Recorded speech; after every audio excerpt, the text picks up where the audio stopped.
Good morning, you are watching A News. I'm Katie Wilson. Here are the top stories. Mark Carney wins the race to replace Justin Trudeau as Canada's Prime Minister.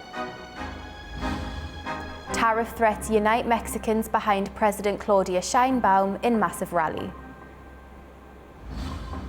More than 1,000 killed in clashes between Syrian forces and pro-Assad gunmen.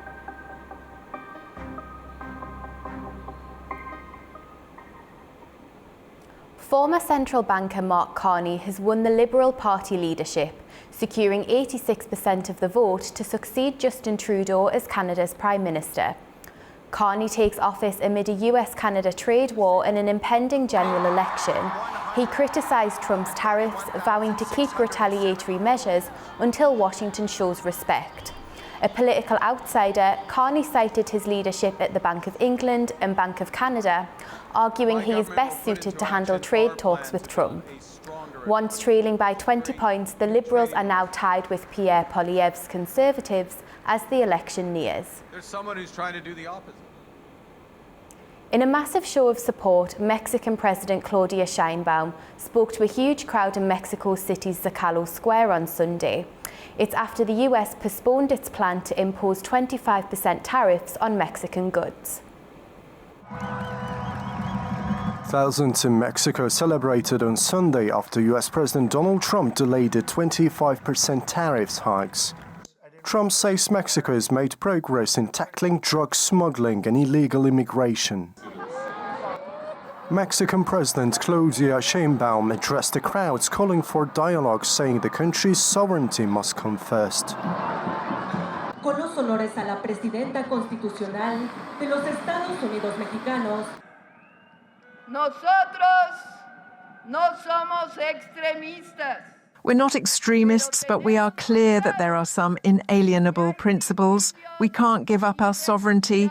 Our people cannot be affected by decisions made by foreign governments or hegemonies. In this case, we'll act immediately. The delay is until the 2nd of April after both presidents spoke last week on the phone. And I spoke to the President of Mexico, a wonderful woman, today, and we helped them out with the problem they were having to do with the tariffs, short-term tariffs. Sheinbaum had planned to announce retaliatory measures against the US if the tariffs were imposed, but the delay allowed her to rally supporters with a message of unity instead. Of course, Donald Trump wanted to intimidate our president, yet she, with her strong compromise and conviction, could push forward agreements with dialogue. She has always said our nation is ready for any dialogue. For this reason, we're here today.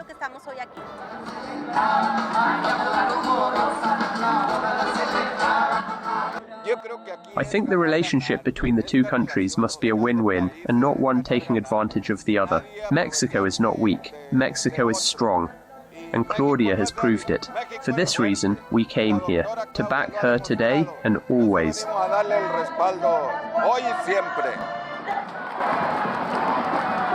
The rally marked a key moment for Sheinbaum's leadership amid international tensions and reflected significant support from her citizens.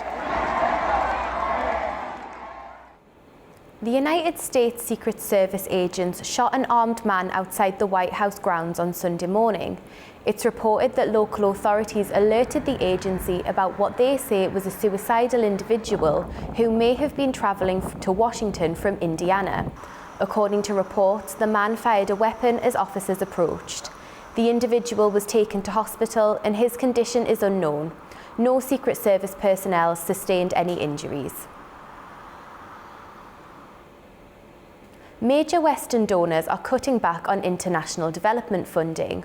While the Trump administration's abrupt dismantling of US aid has drawn the most attention, The Economist reports on a broader global pullback from foreign aid. Well, it's been run by a bunch of radical lunatics, and we're getting them out. USAID, run by radical lunatics, and we're getting them out, and then we'll make a decision. The Trump administration's characterization of USAID as a criminal organization run by radical lunatics may sound extreme, But according to The Economist, it reflects a growing skepticism about foreign aid that extends well beyond American politics. The Economist notes that while Trump's approach is unusually and needlessly chaotic, other Western nations are following similar paths. Britain under Prime Minister Keir Starmer is cutting its aid budget by 40% to boost defence spending. France's minority government plans to reduce aid by more than a third this year, and Germany is also trimming back its commitments. This global retreat from aid isn't just about budget constraints. It reflects mounting questions about effectiveness. The Economist points out that after more than 60 years and hundreds of billions of dollars, the benefits of foreign aid have been mixed at best. Where aid has worked, according to their analysis, is in global health programs and humanitarian relief. Donor-funded vaccines and clinics have helped reduce child mortality rates in Africa by 3/4 since the 1960s. American-financed antiretroviral drugs cut AIDS deaths by half in the 2 decades to 2020. But The Economist emphasizes that such life-saving interventions account for only about 1/4 of total aid flows. Much of the remaining funding goes toward infrastructure and economic assistance, areas where results have been disappointing. If the aim is to boost growth, it is not working, the magazine states, noting that African real incomes per person have barely increased in 3 decades. The publication identifies several fundamental problems with traditional development aid. It tends to be statist, with efforts to pick industrial winners rarely succeeding. In some countries, aid has enabled government waste by covering essential services while officials spend on vanity projects. And contrary to popular belief, The Economist argues that aid rarely buys meaningful soft power. In some countries, aid dependency has become entrenched. The magazine reports that in Malawi's 60 years of independence, Malawians have had more spent on them by aid agencies than by their own government. Meanwhile, fiscal pressures on donor countries are intensifying. With aging populations requiring more spending on pensions and healthcare, plus growing security concerns, particularly in Europe, where The Economist estimates EU members may need to double defence budgets to counter Russia, foreign aid is increasingly seen as a luxury. Rather than abandoning aid entirely, The Economist suggests focusing on programs that demonstrably work, particularly in health. They propose 3 guiding principles: leveraging government's unique coordinating capabilities, addressing information gaps the public can't easily assess, and funding causes with positive global spillovers, such as preventing the spread of infectious diseases. Trump's approach, according to the publication, fails to follow these principles. His cuts have affected effective programs as much as wasteful ones, and some officials view aid primarily as a tool for securing political favors. As Western aid declines, The Economist notes that non-Western donors like China and the United Arab Emirates are unlikely to fill the gap, as they tend to prioritize infrastructure and political advantage over humanitarian concerns. The magazine concludes that while the transition will be painful, particularly for the poorest countries, the old era is not coming back. Governments in developing nations must now strengthen their own institutions and implement growth-friendly reforms as they become masters of their own destiny. US President Donald Trump says he expects positive outcomes from talks with Ukraine and Saudi Arabia. He also says that his administration has nearly lifted the restrictions on intelligence sharing with Kyiv. He made the comments on his flight from Florida to Washington, D.C. yesterday. US President Donald Trump made several statements to journalists during his flight to Washington on Air Force One on Sunday. He says that he expects positive results from US talks with Ukrainian officials in Saudi Arabia and that negotiations are moving forward regarding the war in Ukraine. Wow, that's a lot of people. Is that a final decision about what sanctions or tariffs we might impose on Russia and when that might be? We're looking at a lot of things. We have big meetings coming up, as you know, in Saudi Arabia. That's going to include Russia. It'll be Ukraine. We'll see if we can get something done. Like to get something done. A lot of people died this week, as you know, in Ukraine. Not only Ukrainians, but Russians. So I think everybody wants to see it get done. We're going to make a lot of progress, I believe, this week. He says his administration has nearly lifted the intelligence pause and is reviewing various tariff measures against Russia. Let's see what happens with the whole Russia-Ukraine thing. I think you're going to have eventually, and maybe not in the distant future, you're going to have some pretty good results coming out of Saudi Arabia this week. I think they will sign the minerals deal, but I want them to want peace. Right now, How do they show that? How do they show they want peace? Well, right now they haven't shown it to the extent that they should. I think right now they haven't, but I think they will be, and I think it's going to become evident over the next 2 or 3 days. He additionally downplayed concerns over joint military exercises involving Russia, China and Iran. He also downplayed the possibility of a US government shutdown over the funding bill, and he confirmed that his administration was in discussions with 4 different groups regarding the sale of the Chinese-owned social media platform of TikTok. Ukrainian President Volodymyr Zelensky is set to visit Saudi Arabia on Monday for talks with Crown Prince Mohammed bin Salman. A Ukrainian delegation is expected to hold talks with their American counterparts a day later. Ross Cullen brings us more on that from Kyiv.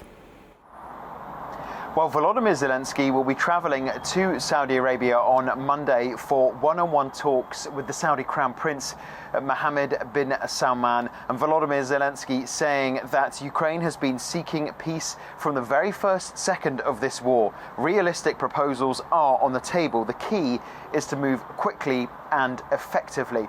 Now, there are 2 key meetings to focus on. The first one, as I mentioned, is between Mohammed bin Salman and Volodymyr Zelensky. But travelling with the Ukrainian president will be a delegation made up of the Ukrainian foreign minister, the defense minister, the president's chief of staff and deputy chief of staff, and they will be staying on in Saudi Arabia for talks on Tuesday with an American delegation representing the US government. It's important to say that Volodymyr Zelensky will not be attending those peace talks with the US delegation on Tuesday.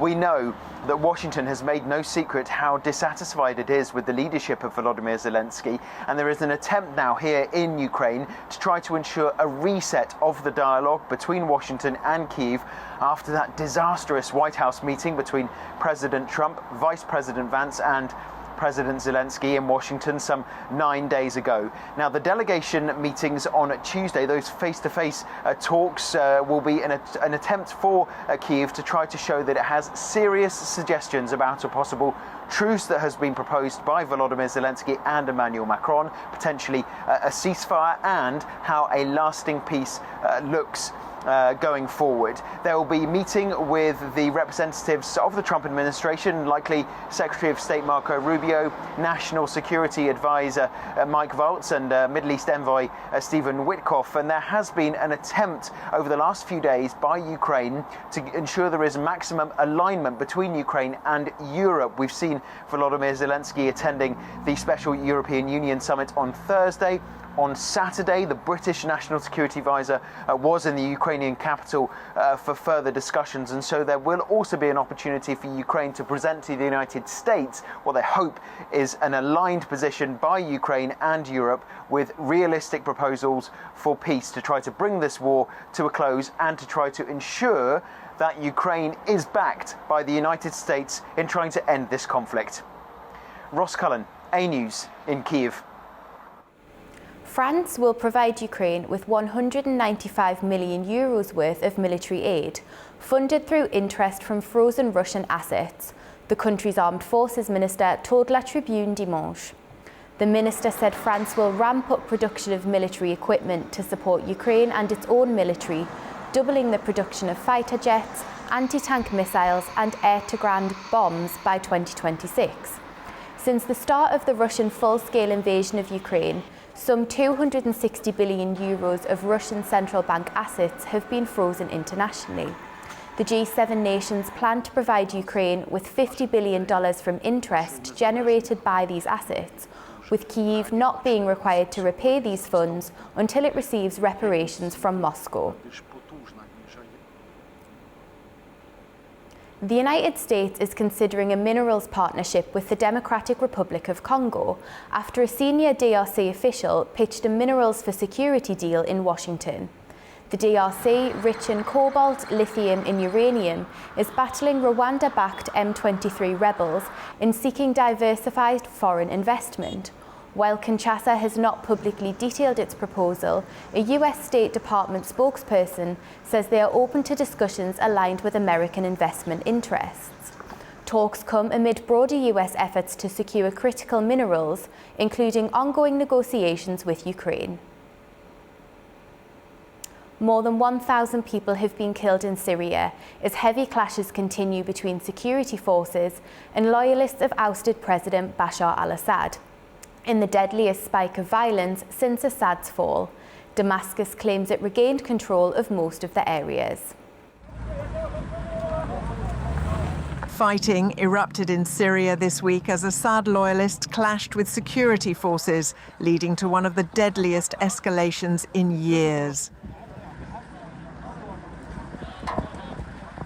The UK-based Syrian Observatory for Human Rights says over 750 civilians have been killed, along with 125 government security forces and nearly 150 militants linked to Assad's supporters. The violence followed the former president's removal 3 months ago, with tensions still running high. Government forces claim they have regained control of most affected areas, but the situation remains fragile. The Syrian Defense Ministry says roads have been closed to prevent further attacks, while security officials report arrests of looters and the recovery of stolen vehicles. Meanwhile, hospital attacks in Latakia and Tartus have left several dead, prompting officials to call the strikes a crime against humanity. With no sign of an immediate resolution, concerns are growing over further instability in the region. Syria's leader vowed to hunt down the perpetrators of violent clashes, pitting loyalists of deposed President Bashar al-Assad against the country's new rulers. In a speech broadcast on national television, Ahmed al-Shara says he would hold to account anyone who overstepped their authority. We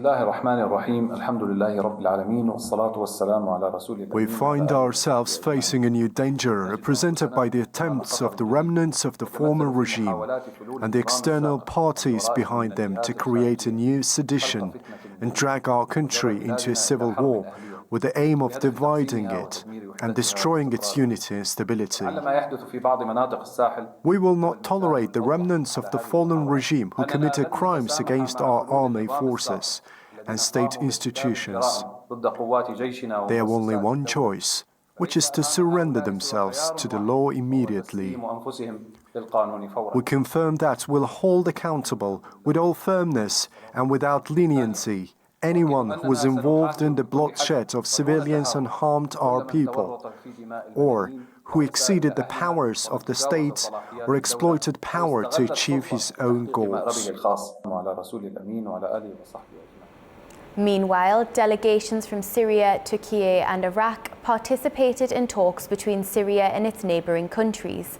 The meeting took place in the Jordanian capital Amman on Sunday. The agenda for the talks included security cooperation, counter-terrorism and measures against organised crime, in addition to regional issues. Since the ousting of former Syrian President Bashar al-Assad last December, Western and Middle Eastern governments warn of a possible resurgence of the militant group Islamic State. In Tel Aviv, Israeli families continue to put pressure on the government, calling for the release of all hostages. Some have set up camps near the military headquarters. Families of Israeli hostages, still captive in Gaza, awoke in tents at the gates of the Hakiria military base in Tel Aviv Sunday morning. It was the second day of protests in the area. They're demanding the government secure the return of all remaining captives held by Hamas. The military base is next to the Israeli army headquarters and defense ministry.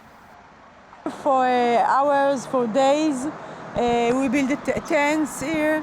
There are dozens of people that came with us to say the government don't get inside Gaza again. Don't try start again war. stop this war and bring all the hostages back home. We are here to send a clear message to the Israeli government. Stop stalling. Give a full mandate to the delegation that is going out to the negotiation tomorrow. Give the full mandate to stop this ordeal. An Israeli delegation is set to have talks in Qatar on Monday, with a view to extend the first phase of the ceasefire. It's after Hamas held talks with Egyptian officials in Cairo last week. However, Hamas says it wants to move to the second phase of negotiations, which would mean a complete end to the war. Iran's Supreme Leader Ayatollah Ali Khamenei accused the US of bullying tactics a day after Donald Trump said he had sent a letter to the country's top authority to negotiate a nuclear deal. Delivering a speech in Tehran, Khamenei said the aim of Washington's offer for negotiations was domination rather than problem solving. Trump had earlier reinstated the maximum pressure campaign that was applied during his first term to isolate Iran from the global economy and drive its oil exports to zero.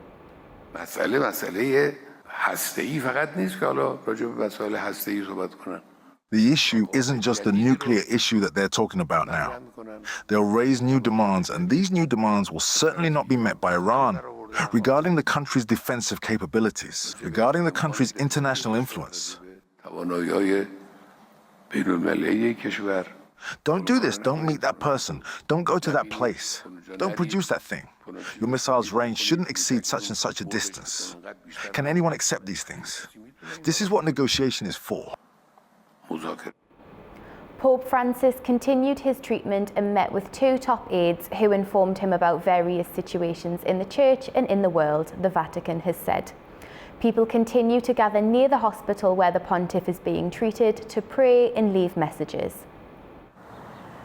Faithful gathered outside Rome's Gemelli Hospital on Sunday, praying for Pope Francis as he remains under medical care for double pneumonia. The Vatican says he is showing a good response to treatment, but doctors remain cautious about his recovery.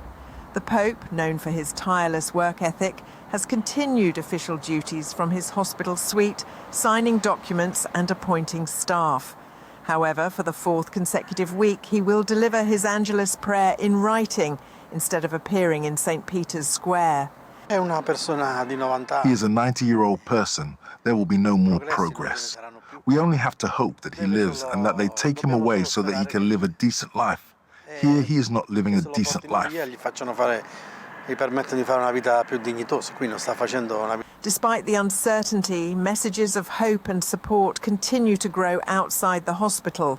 Candles, handwritten notes and images of Pope Francis surround a statue of the late Pope John Paul II, reflecting the deep affection many feel for him. The condition has been quite worrying, so we are here hoping. It's an elderly person's health condition, and there's a morbid status that goes with it. We can only hope. For sure, there is enormous affection. As Pope Francis's health remains fragile, the faithful continue their prayers, hoping for his recovery. Tropical cyclone Alfred has left a trail of destruction across Australia's east coast, causing severe flooding and widespread power outages for hundreds of thousands. Although the storm weakened before making landfall, it still claimed one life and left dozens injured. After 16 days of activity, tropical cyclone Alfred made landfall near Brisbane on Saturday, downgrading to a tropical low. Despite the weakening of its winds, the storm unleashed heavy rainfall, leading to widespread flooding across Queensland and New South Wales. The cyclone marked the first such event in 51 years, but did not bring the destructive winds initially feared. Queensland's southeast region, including the Gold Coast, has been the hardest hit, with over 300,000 people still without power. Prime Minister confirmed the death of a man in New South Wales and warned of ongoing severe weather. That the situation in Queensland and northern New South Wales remains very serious due to flash flooding and heavy winds. Heavy rainfall, damaging wind gusts and coastal surf impacts are expected to continue over coming days. I urge everyone to continue to listen carefully to the emergency authorities. Tragically, last night it was confirmed a 61-year-old man has died in floodwaters near Dorrigo in New South Wales. Our thoughts are with his loved ones and the community at this heartbreaking time. Residents are voicing concerns about trees uprooted by the storm. Yeah, she fell right on top of the power line. It's just touching it. Really hoping that the tree stays where it is and doesn't fall any further. So we actually manage the caravan park across the road here, and we've just realised that we've got 2 big trees have come down and pulled fencing up and things, so we'll spend most of the day assessing that and trying to clean that up. Authorities are working around the clock to restore power and assist affected communities. However, a convoy of 12 Australian soldiers helping with the efforts crashed, injuring several. They are expected to recover. Brisbane Airport reopened on Sunday but warned that weather could affect the schedule. Officials are yet to decide whether to reopen the 1,000-state schools closed due to the weather. We're done for now, but don't go far. Stay tuned for more and have a wonderful morning.